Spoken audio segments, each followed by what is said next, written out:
Adventures in Fern Hollow. Muddles at the Manor.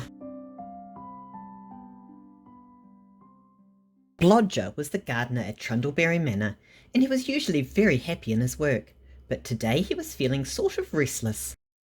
The flower beds looked lovely, and the lawns and fountains looked very nice too. But Blodger felt that he would like to do something really special. The old rabbit stood thinking for a long time, and then suddenly, as he was looking at the privet hedges, he had a marvellous idea. Feeling rather excited, Blodger rushed round to Boris Blink's bookshop. "Good morning, Blodger," said Boris. "What can we do for you?" "I was wondering if you had any books about cutting things out of hedges," replied Blodger. "Yes, of course, you mean topiary," said the knowledgeable owl. Boris asked his assistant Leapy to bring down a large red book from the top shelf. It was entitled Teach Yourself Topiary, and was full of beautiful pictures of hedges cut into the shapes of birds and animals. It was exactly what Blodger wanted.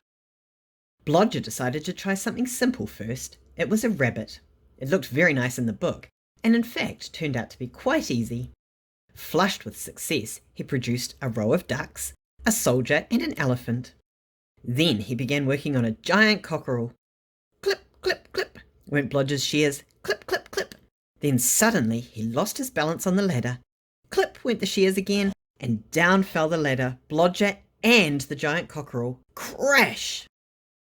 Fortunately for Blodger, Lord Trundle was out in the gardens taking a quiet stroll, and heard his cries for help.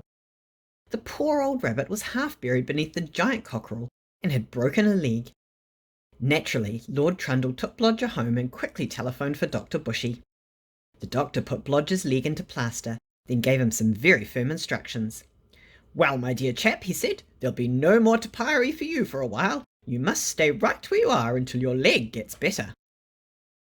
Because old Blodger was unable to work, Lord Trundle hired Horace Hoppet and Spike Willowbank, who were on holiday from school, as temporary gardeners. The first job Spike and Horace tackled was mowing the lawns. They managed to get the motor mower started quite easily, but steering it was quite another matter. "Help! Stop!" cried Horace, clinging to the handle of the runaway mower. But it was going far too fast for Spike to catch. It raced crazily around the lawns, ploughed through the flower beds, and ended up with a great splash in the middle of a fountain.